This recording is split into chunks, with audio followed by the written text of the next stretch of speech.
Evangelístico Peniel y Ciudad Online presentan retransmisión de la conferencia dominical con el pastor José Hernández. Por lo general, me hacía esta pregunta, ¿no? Por lo general,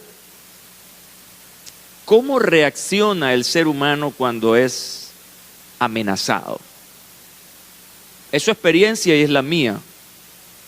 ¿Cuál ha sido nuestra experiencia cuando estamos sujetos a una amenaza? Alguien ha dicho que estamos en equilibrio mientras no nos enfrentamos o nos sorprenda una situación peligrosa. Es verdad, estamos tranquilos, no hay problema. Pero cuando somos amenazados, tendemos a desequilibrarnos. Y cuando uno lee la historia del ser humano, que parte precisamente en un acto creativo, no evolutivo, uno ve en esa historia a Adán y a Eva.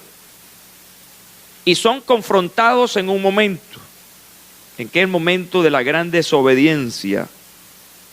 Y cómo reaccionaron ellos frente a lo que Dios los está llamando a dar cuenta. Se sintieron amenazados. Y lo que ellos hicieron fue sencillamente huir, se escondieron. Y esa es una reacción, digamos, natural en el plano humano. Igual ahora. Se dice desde el punto de vista psicológico que el ser humano ante una amenaza asume tres opciones, tres maneras de enfrentar la amenaza. Una de ellas es huir. Número 2, lucha. Y número 3, se paraliza. Son tres diferentes formas de cómo el ser humano, usted y yo, respondemos o reaccionamos frente a la amenaza. Eso normalmente ocurre entonces cuando estamos frente a una crisis. Algo que nos amenaza, puede ser algo o alguien. Las amenazas pueden venir de algo como pueden venir de alguien. Una amenaza entonces es cuando una persona o cosa representa un peligro. Tiene que ver con un dicho, con un hecho que advierte la intención de dañar. Entonces respondemos, reaccionamos a eso. Mi plan para esta mañana, hermanos y amigos, y nuestra audiencia radial y televisiva, es compartir la historia. Es compartir las aplicaciones de alguien que se sintió amenazado y que respondió como todo ser humano ante la amenaza. La aplicación que yo quiero dar a través de esta conferencia más sobresaliente de este personaje fue cómo finalmente reaccionó a un estado crítico por la amenaza. Su nombre hebreo tiene un significado que caracteriza la naturaleza de Dios. Dios juzga. Este personaje se llamó Josafat. Josafat fue el cuarto rey y un buen rey de Judá. Su historia es verdaderamente interesante. Desde el capítulo 18 al 20 de Segunda de Crónicas usted puede leer. Y mientras repasaba estos capítulos que en algún momento he leído, pero que los repasaba, no solamente fundamenté esto de cómo reaccionó Josafat a la amenaza, sino que conseguí interesantes lecciones para la vida práctica. Que estoy seguro, porque usted tiene la misma iluminación que tengo yo del Espíritu Santo, usted va a coincidir conmigo en esas lecciones que son verdaderamente aplicaciones para nuestra vida en cómo y cuándo debemos reaccionar frente a situaciones complicadísimas o sencillamente en la toma de decisiones. Lo que vemos de Josafat, este rey es que siempre siguió el buen ejemplo de su padre Asa. Interesante, esta es una lección buena de este rey. Tomar el legado de nuestros padres, no repetir sus errores, sino repetir sus aciertos. Lo cual indica que en la vida de este hombre nunca se desvió de esos ejemplos, sino que hizo lo que agradaba al Señor. Un hombre con una apertura a la gracia o a la voluntad de Dios. Una de las cosas importantes que hizo Josafat es que libró la tierra del resto de hombres que practicaban la prostitución en los santuarios, los cuales se habían quedado allí incluso después del reinado de su padre. Lo que indica entonces que Josafat fue un reformador. Aun cuando su padre fue un buen hombre y un gran rey, se enquistó en el pueblo de Judá la práctica de la idolatría, que no es otra cosa que rendirle culto, adoración a otro que no es Dios. Puede ser una imagen, puede ser un hombre, puede ser una filosofía, en fin. Y este hombre, Josafat, se levantó contra eso, le hizo guerra a aquellos que adoraban imágenes, al punto que llegó hasta destruir el tipo de madera con que construían o confeccionaban estas imágenes. Y para mí esto es un hecho importantísimo, porque estaba dándole el primer lugar a su Dios. Quiero entonces hoy posicionarme sobre un hecho particular de Josafat. Les dije que hay muchas cosas que aprender acerca de él, pero particularmente quiero tomar uno de ellos, quizá el más difícil de su vida. A mí particularmente, y lo escribí hoy a algunos amigos, colegas, pastores, esto me ha enseñado que el carácter de un individuo se mide por los momentos de mayor adversidad de su vida. ¿Cuánto vales tú? ¿Cuánto resistes tú? ¿Cuánto y qué puedes hacer frente a una situación difícil? Eso se va a demostrar cuando estés allí.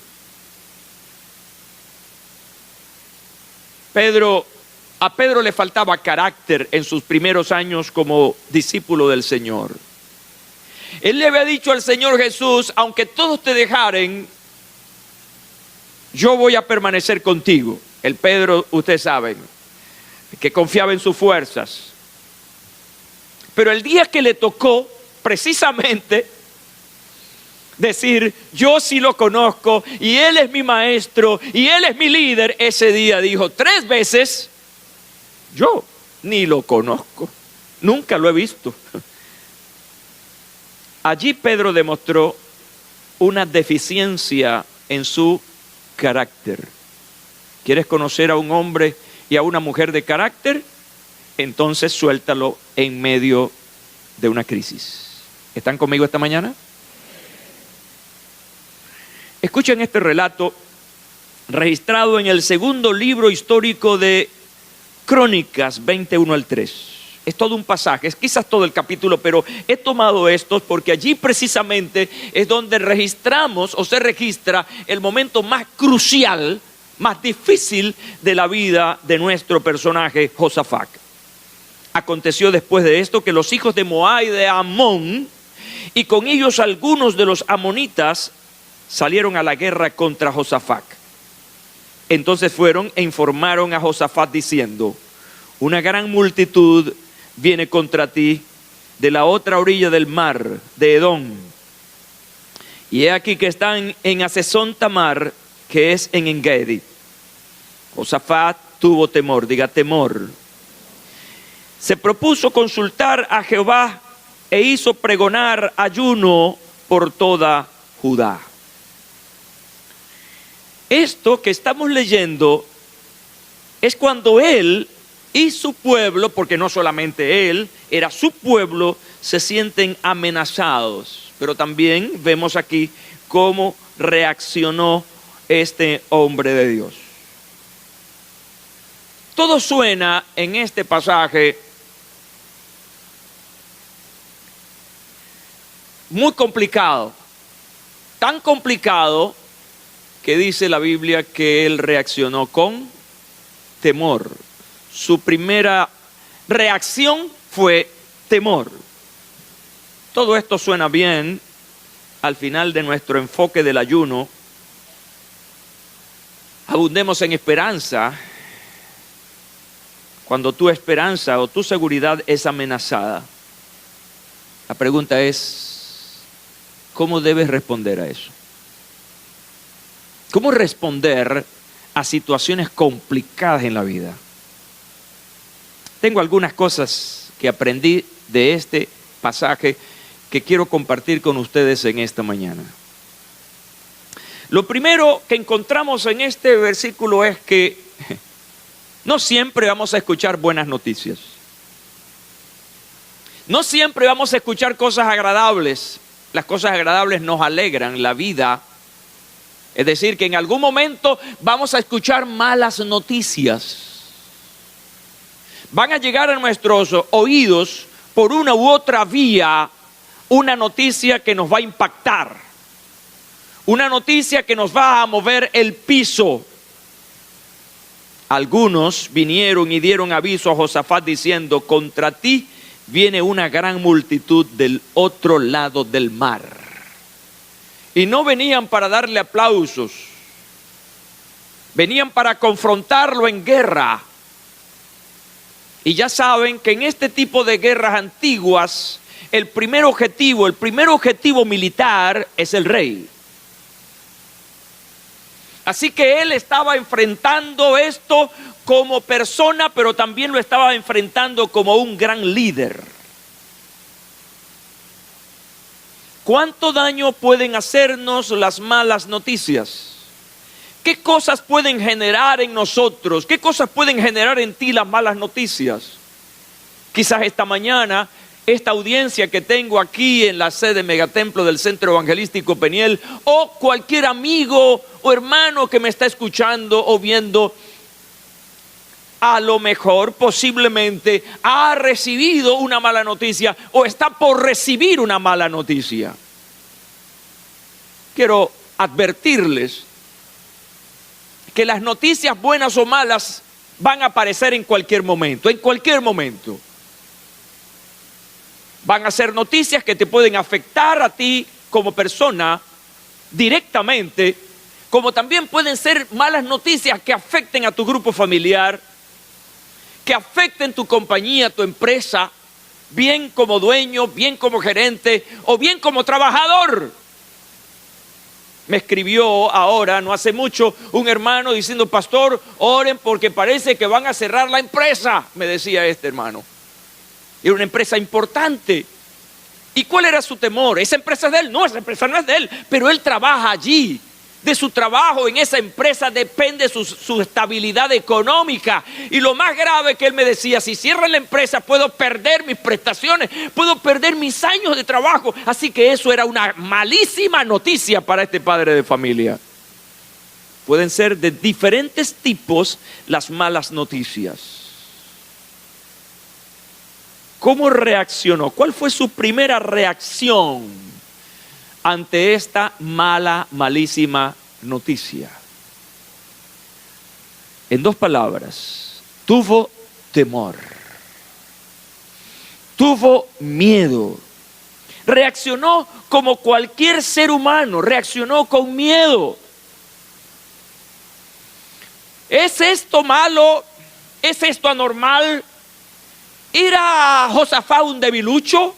¿Un loquito? No, era un ser humano, como tú y como yo, que reaccionamos de la misma manera frente a una amenaza. Huimos, hacemos frente a ella, o sencillamente nos paralizamos, pero eso es humano. El asunto aquí Lo importante aquí no es quedarnos en la historia del temor, no es quedarnos en esa opción, sino revisar qué otras opciones tenemos. Y lo que yo veo a continuación es algo totalmente diferente a lo que la psicología dice, a lo que el estudio de la conducta humana se refiere, que ya he dicho y lo repito: huir, hacer frente o quedarse paralizado frente a la amenaza. Lo que yo observo aquí es que para Josafat hubo otra opción, otra salida frente a la amenaza. Lo que aprendemos aquí es que Josafat no reaccionó como la mayoría: huir, luchar o paralizarse. La gran diferencia de este hombre es que él se humilló ante Dios para buscar su dirección y se hizo acompañar del pueblo en ayuno y oración. Y me parece que frente al temor, me parece que frente a la inseguridad que genera una situación como esta, lo ideal, lo necesario, lo transformador es humillarse, es proclamar ayuno y oración. Quiero rápidamente darle una conceptualización a cada una de estas palabras: humillación, ayuno y oración. La humillación en este sentido no es otra cosa que sumisión, es decir, ponerse bajo el cuidado de alguien reconociendo que no tiene las capacidades, los recursos para responder a una gran amenaza. De manera que él se pone delante de Dios y baja toda su estructura física para demostrar una total entrega al que todo lo puede. Pero no solamente se postra, reconoce que no tiene la capacidad para responder a esta terrible amenaza, sino que también ayunó. El ayuno bíblico no solamente es abstenerse de alimentos. El ayuno bíblico está acompañado de propósitos, de una razón. El ayuno bíblico está acompañado de la oración. Así que esto no tiene nada que ver con dietas para rebajar, botar unos kilitos o sencillamente por alguna razón de salud. No, esto es espiritual. El ayuno tiene que ver con recogimiento, es con apartarse para tener una intimidad con aquel con quien se quiere comunicar, en este caso con Dios. Y allí en oración fue lo que Jesús hizo allá en el desierto, 40 días y 40 noches, reconociendo que su ministerio podía prosperar solo y cuando dependiera del Señor. Dicen los versículos 3 y 4 que humilló su rostro. ¿Sabe lo que significa humillar su rostro? Es bajar la cara, es declararse incompetente frente a algo. Humilló su rostro para consultar a Jehová. Y eso tiene que ver con el ayuno, el propósito. ¿Y cuál era el propósito en este caso de Josafat? Buscar dirección, consultar a Dios. Lo maravilloso que veo aquí es que él no se quedó solo con esta carga. Dice el versículo que hizo pregonar ayuno a todo Judá. Y se reunieron los de Judá para pedir, ¿qué cosa? Socorro a Jehová, pedir auxilio. Y para mí esto es verdaderamente interesante. ¿Saben por qué? Porque normalmente antes de nosotros tomar una decisión consultamos a los expertos. Buscamos a la gente que sabe. Y yo no estoy diciendo que no sea así. Porque para eso esa gente se preparó, se capacitó, hizo una experiencia, una especialización. Eso está bien. Pero en asuntos tan graves, donde no tenemos opciones,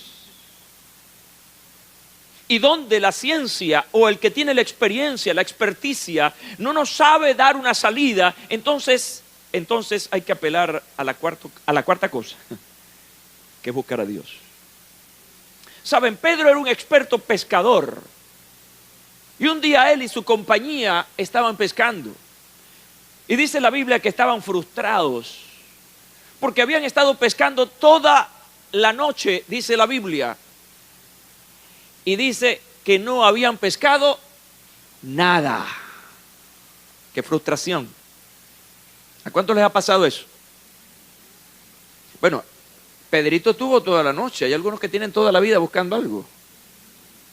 Solteras y solteros. Dios los ayude.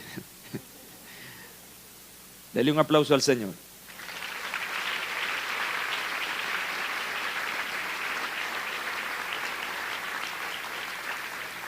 Frustraciones, frustraciones. Y llegó el Señor y le dijo, mira Pedrito, vamos a hacer lo siguiente. Tú estás frustrado, no has logrado nada, pero te voy a decir una cosa. Era ya de día. Navega mar adentro, mete las redes en las barcas, navega mar adentro. Pero Señor, ya de día, los peces están escondidos. Bueno, Señor, yo soy el experto, yo sé de esto, pero en tu nombre echaré la red. Los expertos pueden fallar, Dios nunca falla.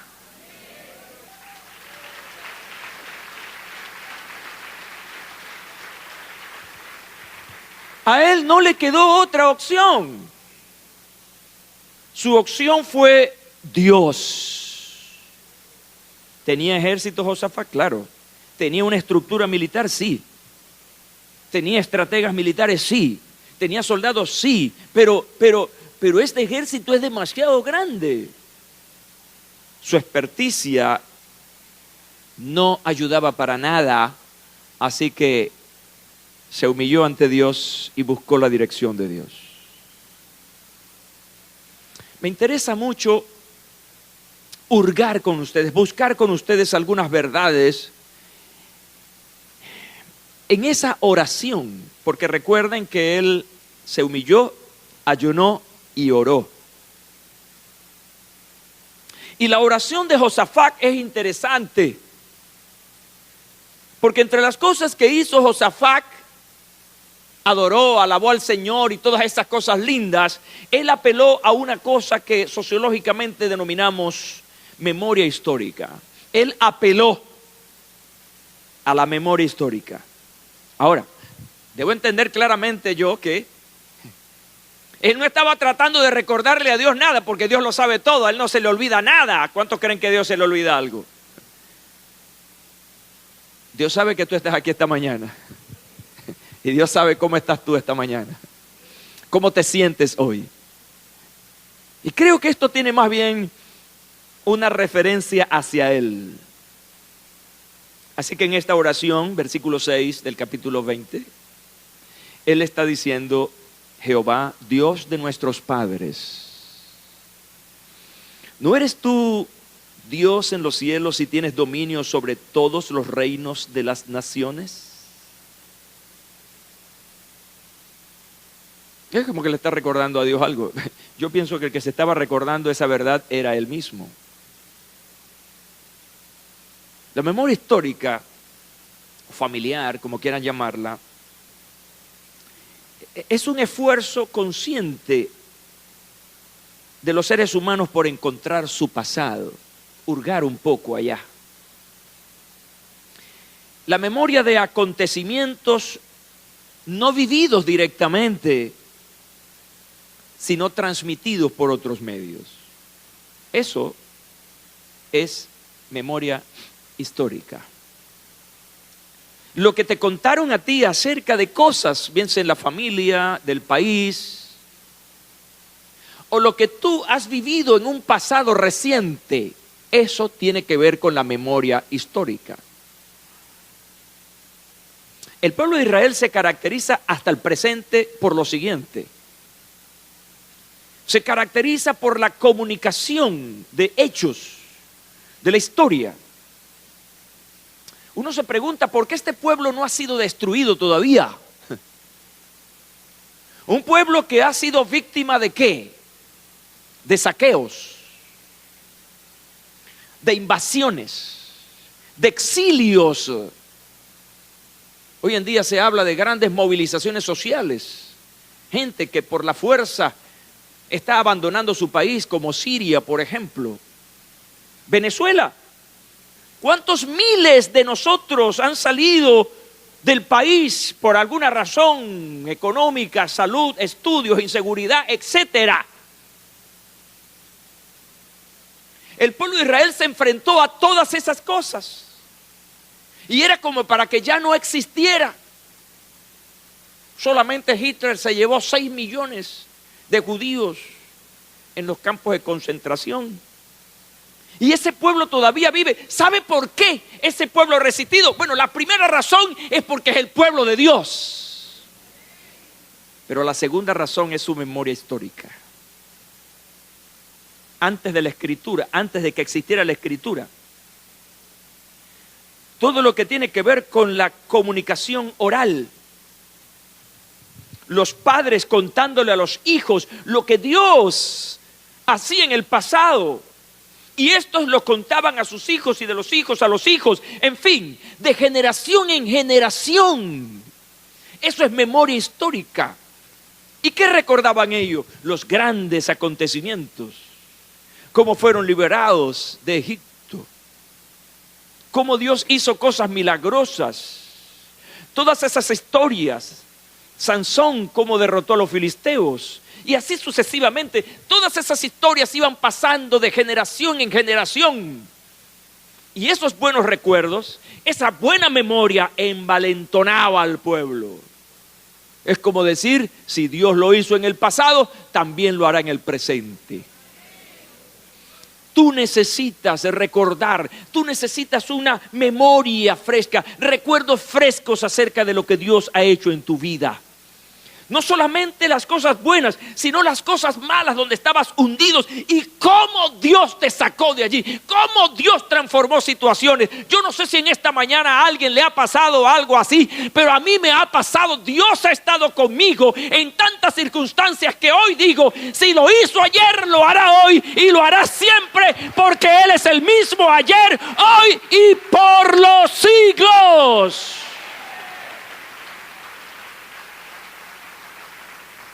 De manera que si estás pasando por un momento difícil, si hoy te sientes amenazado por la tristeza, por la depresión, por la pérdida, yo vengo a decirte esta mañana que recuerdes al Dios Todopoderoso, al Omnisciente, aquel que ha dicho que estará con nosotros todos los días hasta el fin del mundo. Aquel que inspiró a David a decir, Jehová es mi pastor y nada me faltará. Memoria histórica. Hoy, a diferencia de aquel pueblo que hacía uso de la comunicación oral, hoy tú tienes la palabra de Dios. Hoy tú tienes la Biblia. Y tócate la frente conmigo así, por favor. Yo me toco más porque tengo más. Tócatela y di, tengo memoria. Mete la palabra de Dios allí. Mete la palabra de Dios allí. Y deja que la palabra de Dios te recuerde lo que Jesús hizo en la cruz. Murió por tus pecados. Isaías dice que murió por tus enfermedades. Isaías dice que Él, el Señor, se levantó de la tumba para darte la esperanza de la eternidad. Si crees eso conmigo, levanta tu mano y da gloria a Dios.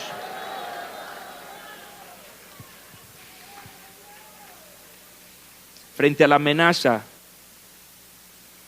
recuerda las promesas de Dios. Recítalas, decláralas, pero quiero hacer un comentario importante sobre la declaración. Existe gente declarando palabras que se les antojan, buscan palabras que no son otra cosa que buenos deseos, cuando tienen una palabra poderosa que es la palabra de Dios que está en la Biblia. Ahora, ¿pero qué es más fácil? Bueno, decir cualquier cosa que se me venga a la mente que memorizar algo de la Biblia. Yo estoy de acuerdo con las declaraciones. Estoy de acuerdo con declarar, pero declarar la palabra de Dios. Porque la palabra de Dios es viva y eficaz. La palabra de Dios permanece para siempre. Jesús dice: el cielo y la tierra pasarán, pero mis palabras no pasarán. Y si sabemos que la palabra de Dios tiene esta sustentación, entonces declara la palabra de Dios. ¿Cuál es el esfuerzo? Bueno, tienes que buscarla, tienes que aprenderla. Cuando el diablo se le apareció a Jesús en el desierto, ¿qué palabra declaró Jesús allí? Lo que se le vino a la mente. Y él era el Hijo de Dios. Pudo haberle dado cualquier palabra y esa era palabra de Dios. Pero respetó códigos. Jesús respetó códigos allí. Y dijo: porque escrito está. Es decir, declaró la palabra de Dios.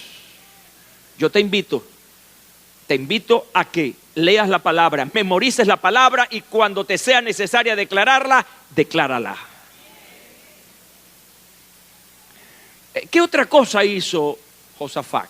¿Cómo reaccionó posterior al temor? Lo encuentro aquí que él adoró a Dios. Él adoró a Dios y no solamente hizo eso, sino que inspiró a otros a alabar. Los versículos 21 y 22, después de consultar con el pueblo, designó a algunos de ellos para que cantasen a Jehová y le alabasen. ¿Saben? Esto fue previo al enfrentamiento con el gran pueblo que venía contra ellos. Escucha esta aplicación. La adoración y la alabanza van primero que la confrontación. ¿Se entendió eso? Lo que significa es que tú debes estar adorando y alabando a Dios en todo tiempo. Hay un dicho católico que dice que se acuerdan de Santa Bárbara cuando hay tempestad. La adoración, la alabanza o la oración del 171 cuando hay problemas. Pero dice la Biblia que el Señor anda buscando adoradores que le adoren en espíritu y en verdad. Tú eres un adorador. Toca al que está a tu lado y dile: tú eres un adorador. Decimos que a los que cantan y tocan son adoradores. No. Todos somos adoradores. La adoración no es de uso exclusivo de una élite. No, la adoración es de todos nosotros porque fuimos confeccionados para alabar y adorar el nombre del Señor. Dice que nosotros fuimos hechos para alabanza de Dios. Entonces dice que Él designó a algunos de ellos para que cantasen a Jehová y le alabasen en la hermosura de la santidad mientras iban delante del ejército. El enemigo está allá y este gran rey viene con todo el pueblo y el ejército. ¿Y qué consignas llevaban? Consignas que adoraban y glorificaban el nombre del Señor. Alabad a Jehová, porque para siempre es su misericordia. Dígalo conmigo: alabad a Jehová. Con fuerza: alabad a Jehová, porque para siempre es su misericordia. Y así este pueblo, imagínense, miles de voces diciendo esto. El estruendo era poderoso. ¿Y a quién le estaban diciendo eso? Al pueblo para que se animara. Estaban en un acto, en un culto, en un servicio, en una adoración, diciéndole a Él que Él es bueno y para siempre su misericordia. Tengo un estilo de vida muy personal. Y es que en todo momento estoy diciéndole algo al Señor. Algún versículo estoy diciéndole. No es en el momento de crisis. Mi preferido es: tú eres mi amparo y mi fortaleza. Eres mi pronto auxilio en la tribulación. Y lo puedo estar diciendo cualquier cantidad de veces, bien de manera audible o aquí en mi mente, pero estoy repitiendo alabanzas a mi Señor porque yo soy un adorador. ¿Qué pasó? Versículo 22. Cuando comenzaron el canto y la alabanza, Jehová puso emboscadas contra los hijos de Amón, los de Moab y los de la región montañosa de Seir, que habían venido contra Judá, y fueron derrotados. La Biblia dice que Dios habita en medio de la adoración, de la alabanza de su pueblo. No hay algo más poderoso que adorar y alabar a Dios, porque a Él le gusta, a Él le encanta, porque es su voluntad, es su propósito al crearnos. Tienes dos opciones, o quejarte o alabar a Dios. Hay la alabanza y la quejabanza. Parece que nosotros también nos quejamos mucho. Diga, pero Dios quiere más tu alabanza que tu queja. Estamos entre el gloria a Dios o el ay, ay, ay. Pero lo que me muestra la palabra de Dios en este hecho y en otros hechos históricos es que cuando el pueblo adora a Dios se rompen las cadenas. Cuando el pueblo adora a Dios, el enemigo es derrotado. Cuando el pueblo de Dios le alaba, hay victoria, hay gozo, hay alegría, hay disponibilidad, hay paz, hay una manifestación de la gloria de Dios. Podemos decir en dos oraciones lo que pasó en este versículo 22. El pueblo alabó, el otro pueblo fue derrotado. Un contraste tremendo. Mientras unos adoran y ponen y se concentran en Dios, otros son derrotados.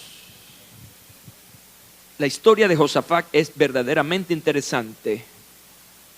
Comienza con una reacción humana. No voy a llamarla negativa, voy a llamarla humana. Temor frente a una amenaza.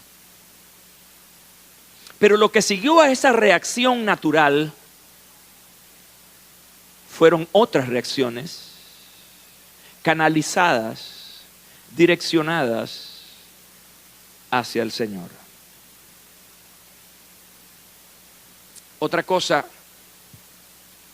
que hizo Josafat en esto de adorar a Dios y vincular, diga vinculación, fue hacer que otros participaran con él en el ayuno, pero también que participaran en la alabanza a Dios. Puso a los levitas a cantar a Jehová. Yo entendí mientras leía e inspeccionaba la palabra de Dios que la alabanza confunde al enemigo. Dígale eso que está a su lado. No sabe qué pensar, no sabe qué hacer. La alabanza vuelve loco al enemigo. Pero no solamente la alabanza vuelve loco al enemigo, derrota al enemigo, sino que la alabanza te lleva a ti a otra dimensión. La alabanza te transporta a Dios y no al problema. Están conmigo, ¿verdad? Esta mañana. No se me han ido, no se me vayan. Cuando tú alabas a Dios, dejas de pensar en el problema y te enfocas en el que todo lo puede. Y allí es la parte importante de este asunto. Aquí hay un mensaje interesante para los que ministran, los que son promotores, los que animan al pueblo a adorar y alabar al Señor. Los levitas, ¿quiénes eran los levitas? Los sacerdotes. Y estos sacerdotes estaban cantando a Jehová. Ellos iban a la vanguardia. Vanguardia son los que van delante, retaguardia los que van detrás. Y los levitas tenemos que cuidarnos. ¿Saben por qué los levitas tenemos que cuidarnos? Porque vamos delante. Es la vanguardia. Los primeros heridos, y por qué no los primeros muertos en una batalla, son los que van delante. Una mención especial a los músicos, a los cantantes. Son un objeto militar del enemigo. Son un blanco. Van delante animando al pueblo a adorar y alabar al Señor, pero pueden ser los primeros en caer. Son un objetivo militar. Por eso yo lamentablemente debo decirlo esta mañana. Hay una gran debilidad entre los que hacen la música y cantan al Señor en la iglesia. Y por eso tienen que buscar al Señor como debe ser, con humillación, reconociendo que lo que tienen no es de ustedes, es de Dios. Así como la salvación no es algo que nos hemos ganado, es algo que por gracia nos ha sido dado. Igual el poder desarrollar música, el poder desarrollar cantos, es un don, es algo que han recibido de parte de Dios, por lo tanto tienen que administrarlo según la gracia de Dios. Ir delante es muy bonito porque todo el mundo te ve, pero estás en peligro. Todos los que estamos delante, los ministros del Señor, somos un objetivo militar. No tengo el tiempo, pero la historia es interesante en el capítulo 18. Estoy tentado a seguir, pero no los voy a poner a tanto tiempo. La alabanza es reconocer a Dios por lo que ha hecho con nosotros. Por eso en la alabanza hay expresiones de reconocimiento, hay expresiones de grandeza hacia Dios. En la alabanza recordamos lo que Él ha hecho en nuestras vidas. La adoración es reconocer a Dios por lo que Él es. Esa es la gran diferencia entre alabar y adorar. Alabas por lo que has recibido, adoras por el reconocimiento de lo que Él es. ¿Están conmigo? Bien importante esta diferencia, que a la larga el objetivo es mismo, es Dios. Alabas porque estás agradecido de lo que Dios ha hecho en ti. Adoras porque reconoces lo que es Dios. Dios todopoderoso, omnisciente, omnipresente, eterno, amor, paz. Pero al fin y al cabo es a Él a quien va dirigida toda adoración y toda alabanza. Saben que esta historia es interesante porque es integral, es completa. Mira, en esta historia hay oración, hay ayuno. En esta historia, como reacciones, hay adoración, como lo acabamos de ver. Pero también en esta historia, para completarla y hacerla integral, en lo que a reacciones debemos tener frente a una amenaza, hay palabra de Dios. ¿Sabe que en el tiempo de Josafat no estaba la Biblia? No existía la Biblia como tal, como un libro. Por lo tanto, Dios se valía de algunos instrumentos importantes. Especialmente en esa época era la época de los profetas. ¿Y qué es un profeta? Según el Antiguo Testamento, un profeta era alguien que tenía la vocería de Dios. Es decir, un profeta hablaba en nombre de Dios. No lo que se le antojaba, no, lo que Dios le decía que dijera. De hecho, en el Antiguo Testamento encontramos falsos profetas. En el Antiguo Testamento encontramos verdaderos profetas de Dios y conseguimos falsos profetas. Interesante que esos falsos profetas del Antiguo Testamento se movían, muchos de ellos por... Parece mentira, ¿vale? Eran mercantilistas. Pero también los falsos profetas se movían para hacer o quedar en gracia con una persona, en este caso con el rey. Si usted quería recibir un favor del rey, dígale lo que él quería escuchar. Eso está en el capítulo 18 también.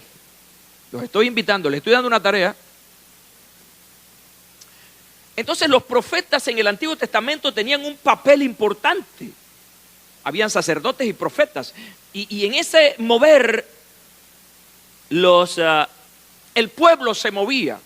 Los sacerdotes los conducían a Dios a través de los holocaustos, sacrificios, etc. Y los profetas les daban la palabra. Y aquí aparece un profeta en esta historia. El profeta se llama Jaziel. Y dice que el Señor dijo por medio, mire cómo está literalmente dicho aquí. El Señor dijo por medio del profeta Jaziel. Así que el profeta simplemente fue un vehículo, un canal. Y dijo este profeta: escuchen, habitantes de Judá y de Jerusalén. y también su majestad. Así que el profeta estaba hablándole al pueblo y al rey. Así dice el Señor. Qué bonito, ¿no? Cuando hay esa autoridad. No tengan miedo ni se acobarden cuando vean ese gran ejército, porque la batalla no es de ustedes, sino mía. ¿Quién dijo eso? ¿Quién dijo eso? Yo creía que era el profeta. Lo dijo el Señor a través del profeta. Más adelante, esto se demuestra cuando dice: al día siguiente madrugaron y fueron al desierto de Tecoa. Mientras avanzaban, Josafat se detuvo y dijo: habitantes de Judá y de Jerusalén, escúchenme. Confíen en el Señor y serán librados. Confíen en sus profetas y tendrán éxito. Vaya.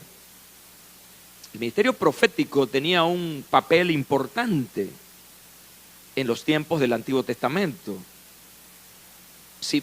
Cuando vean el capítulo 18 van a encontrar allí que habían falsos profetas en otra situación. Pero lo que quiero decir es que aun cuando él dice confíen en sus profetas y tendrán éxito, nos está dejando un campo abierto, no desde el punto de vista único, porque la historia en el contexto nos dice que también habían falsos profetas.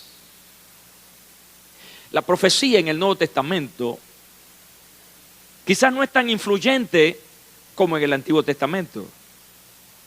Los profetas neotestamentarios, según los dones que el Espíritu Santo da, están sujetos, escuchen, y quiero que aclaremos esto, están sujetos a dos condiciones importantes. ¿Están conmigo? San Pablo, que es el gran desarrollador de la doctrina de la iglesia,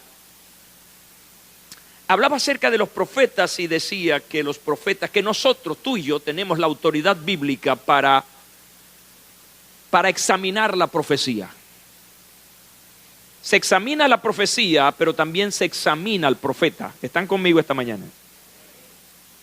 Examinar la profecía es examinar el contenido y ver que ese contenido tenga una gran relación con lo que la palabra profética escrita dice. No puede haber incongruencias, diferencias entre lo que un profeta dice y lo que dice la Biblia. Si un profeta dice algo que contradice la Biblia, es un falso profeta. Y examinar al profeta tiene que ver con su moral, con su testimonio. Si es un hombre, una mujer de Dios, está profundamente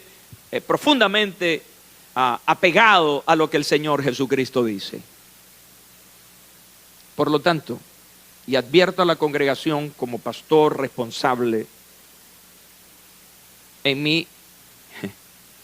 perdonen que diga esto, en mi larga experiencia, no te vayas con la primera cosa que escuches.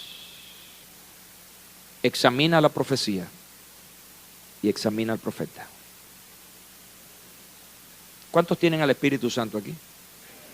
Entonces tú tienes la iluminación. Entonces tú tienes el discernimiento para saber si esto es de Dios o no es de Dios. No te vayas con la primera impresión de un profeta. ¿Quién es él? ¿Quién es ella? Y esa autoridad la tienes tú por la palabra de Dios. Examinar la profecía y examinar al profeta. En estos días que vivimos en Venezuela, han aparecido cualquier cantidad de profetas y cualquier cantidad de profecías. ¿Es cierto o es falso? Han aparecido muchos profetas y profecías. Unos dicen que va a pasar pronto. Otros dicen que falta todavía. Y eso me hace recordar los tiempos de Jeremías. Los falsos profetas en el tiempo de Jeremías decían que esto va a pasar pronto. Y Jeremías dice, el Señor dice que son 70 años en el exilio. Por eso odiaban a Jeremías. Si a ti te dan una palabra agradable y una mala, ¿cuál tomarías? Dígame. Eso quiere decir que tú estás dispuesto humanamente, como yo, a escuchar y aceptar lo bueno que se diga. Pero no siempre va a ser así. Levanta tus manos, por favor. Cierra tus ojos y declara conmigo la palabra. Venga tu reino. No los escucho. Hágase tu voluntad, como en el cielo, también en la tierra. Diga amén. Esa es la oración. Ahora, ¿cómo sabemos que una profecía se cumple? ¿O cómo sabemos si una profecía es verdadera? Esa es la pregunta. Bueno, solo y cuando se cumple. Fíjate cómo se van desarrollando todas estas cosas. Una rápida revista. ¿Cuál fue la primera reacción de Josafat? ¿Y ahora qué hago? Temor.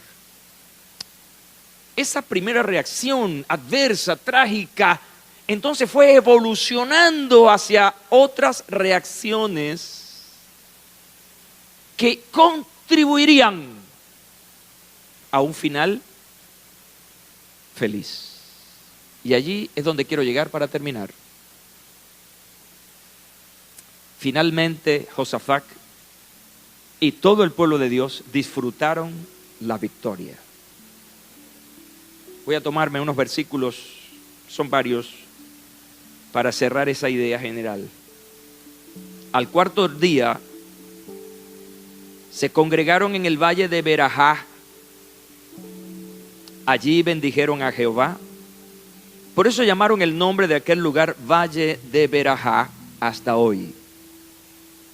Todos los hombres de Judá y de Jerusalén, con Josafat a la cabeza, partieron gozosos para regresar a Jerusalén, porque Jehová les había dado gozo sobre sus enemigos.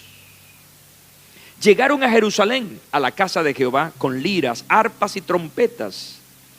Y cuando oyeron que Jehová había combatido contra los enemigos de Israel, el temor de Dios cayó sobre todos los reinos de aquellas tierras. Entonces el reino de Josafat tuvo tranquilidad, porque su Dios le dio reposo. Me encanta eso, por todas partes. ¿Saben qué pasó? Ellos no hicieron nada. Ellos no levantaron una flecha, una lanza, no tiraron piedra, no levantaron escudos, no hicieron nada. Militarmente no hicieron nada. Espiritualmente hicieron todo. Oraron, ayunaron, adoraron, escucharon la palabra de Dios. Lo demás lo hizo el Señor. Y yo me imagino a Josafat con todo su ejército allí en las alturas, y viendo que este gran ejército viene, ellos están adorando al Señor. De pronto escuchan bulla, el choque entre espadas y lanzas y bulla y gritos de dolor y de muerte. Y cuando ven es que los ejércitos se están matando entre ellos. Recuerden que venían dos pueblos contra ellos. Y esos dos ejércitos que eran sus enemigos y que ellos eran aliados en algún momento, ahora se están matando entre ellos. Cuando tú piensas que vas a luchar con tus fuerzas, pero estás alabando, olvídate, lo demás lo va a hacer el Señor.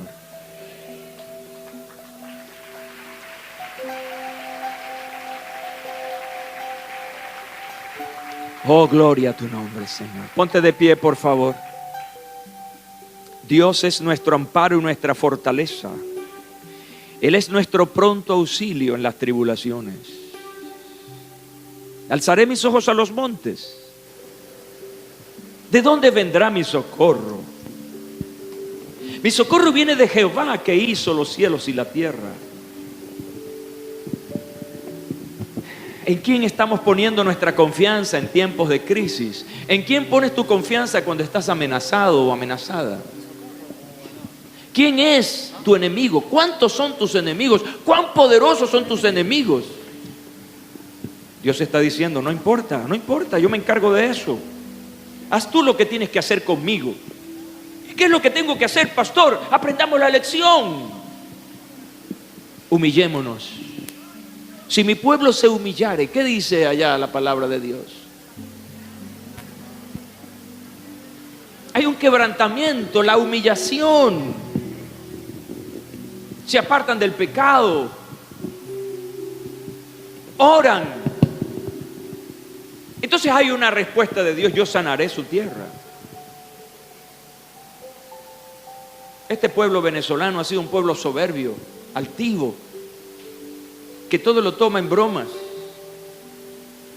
Porque en 40 años y un poco más hemos tenido poder económico por el petróleo y nos sentimos apoyados. La altivez que produce la prosperidad es mala. Entonces, si hemos hecho eso, o hemos sido partícipes de un pueblo altivo, orgulloso, entonces hagamos lo que hizo Josafat, humillémonos. Reconozcamos, Señor, hemos puesto nuestra confianza en el dinero, en el Dios negro, en el petróleo, hemos confiado en el petróleo, pero todo lo que está a tu alrededor es circunstancial, todo se acaba. Dios permanece para siempre. Tu salud incluso es circunstancial, pero Dios permanece para siempre. Y por eso es que tenemos que humillarnos, y por eso es que tenemos que reconocer que solamente en Él está la fuente de nuestra fortaleza. Ayunemos, sigamos ayunando como lo hemos hecho en este periodo de tiempo. No dejemos el ayuno, la oración. Adoremos al Señor, escuchemos su palabra. Esta mañana Dios está hablando a tu corazón. Escucha esta palabra. Esa es una palabra profética. Yo estoy profetizando para ustedes hoy porque les estoy exhortando a buscar a Dios, y eso es bíblico, está allí en la palabra de Dios. Es lo que debo hacer domingo a domingo y en las oportunidades que tenga. Hacer uso de la palabra, que es espíritu y es vida. Entonces, pongamos atención a lo que Dios está diciendo. Puedes allí donde estás doblar tus rodillas. Puedes allí donde estás tener una actitud de humillación, bajar tu cabeza. Dice que este hombre lamió la tierra. ¿Saben lo que es lamer la tierra? Sencillamente se humilló hasta lo sumo. Soy polvo. Solo por ti soy alguien. Esta mañana, Señor, aprendiendo tu palabra, poniendo en práctica las aplicaciones de tu palabra, como Josafat, hoy nos humillamos y decimos que nuestra salvación solo depende de ti. Por eso venimos a ti esta mañana, Señor, en un sencillo acto de sumisión. Te pedimos perdón por toda altivez. Nos creíamos fuertes cuando realmente somos débiles. Señor, mira el clamor, escucha el clamor de humillación de este pueblo, que ciertamente de una o de otra manera hemos sido justos, pero vivimos en una sociedad injusta. Y como Isaías y Daniel, pedimos perdón por nuestro pueblo,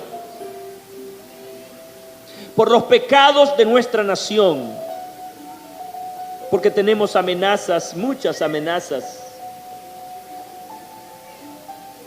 Y venimos a ti, que eres el Dios de justicia. Nuestra familia está amenazada por la desintegración, por la distancia, por los hijos que se han ido, por las esposas o esposos que se han ido. por los nietos que se han ido. Nos sentimos amenazados en nuestra economía. Tenemos miedo de no tener comida mañana. Tenemos miedo de no enfermarnos.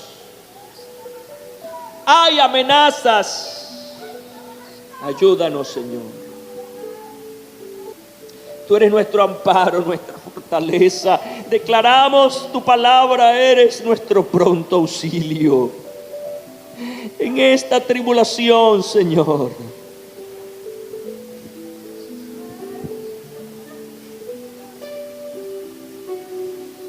También te alabamos, Señor, aún en medio de la amenaza te alabamos y te adoramos. Y aunque nuestra carne no quiera o no pueda, te alabamos, Señor, te adoramos. Tú eres bueno, para siempre es tu misericordia. Hoy recordamos tantos hechos maravillosos en nuestra vida. Cómo nos has bendecido, nos has sanado, nos has liberado, nos has suplido nuestras necesidades personales. Pero también has sido bueno con nosotros en el Centro Evangelístico Peniel al suplir para nuestras necesidades y mantener estos edificios y mantener que las cosas sigan funcionando. Eso es bueno y te alabamos por eso, Señor. Ayúdanos. Ayúdanos a ser fieles, Señor. No perdamos la perspectiva, Señor. Este pueblo esta mañana, como en los tiempos de Josafat, partiendo de él como rey, se humilló.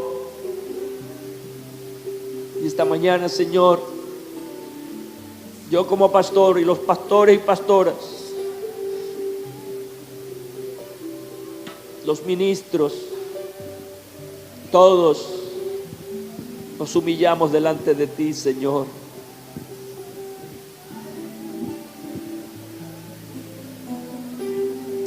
Oh, gloria a Dios para siempre.